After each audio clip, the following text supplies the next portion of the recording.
नमस्कार मंडळी, तुमचं सर्वांचं स्वागत आहे आपल्या चॅनलच्या एका नवीन व्हिडिओमध्ये। तर आज आपण बनवणार आहोत शेवयाची घट्ट मलाईदार अशी खीर की जी बघताच आपल्या सर्वांच्या तोंडाला नक्की पाणी सुटेल। चला तर मग रेसिपीला सुरुवात करूया। गॅसवरती कढई ठेवून त्यामध्ये 2 चमचे तूप टाकायचं आणि ह्या खीरीसाठी ज्या शेवया मिळतात मार्केटमध्ये त्या मी शेवया इथं वापरते। बारीक गॅसवरती 1-2 मिनिटं या शेवया आपल्याला भाजून घ्यायच्या आहेत।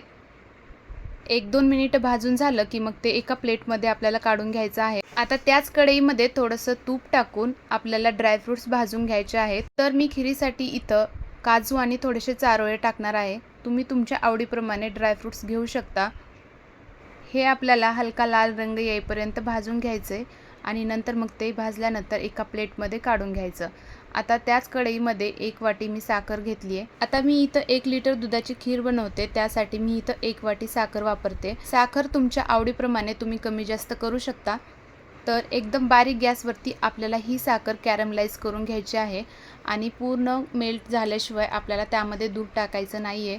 साखर कॅरमलाइज करून घेतल्यानंतर खीरीला एक छान चव येते आणि तुम्ही बघू शकता एकदम ब्राऊन कलर ह्याला आलेला आहे। पूर्ण साखर आपली मेल्ट झालेली आहे। कढईमध्ये सुरुवातीला साखर टाकल्यानंतर त्याला हलवायची काही गरज नाही, पण नंतर थोडी थोडी मेल्ट व्हायला लागली की मग त्याला चमच्याने सतत हलवत राहायचं आणि हलका ब्राऊन कलर आल्यानंतरच त्यामध्ये आपण दूध टाकायचं आहे। जास्त वेळ जर आपण तसंच ठेवलं तर मग त्याचा करप वास येऊ शकतो।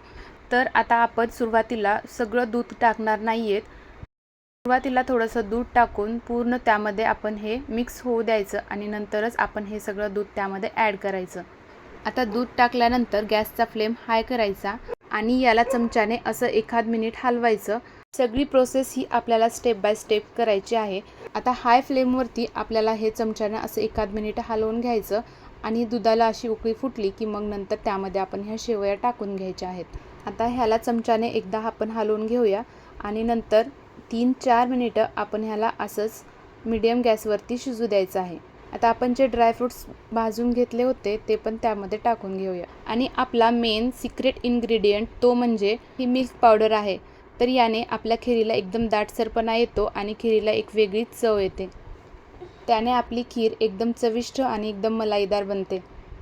तर मी इथं 2 टेबलस्पून मिल्क पावडर आणि त्यामध्ये थोडंसं दूध ॲड करून ते एका चमच्याने असं मिक्स करून घ्यायचं आणि हे मिश्रण त्या खीरीमध्ये टाकायचं।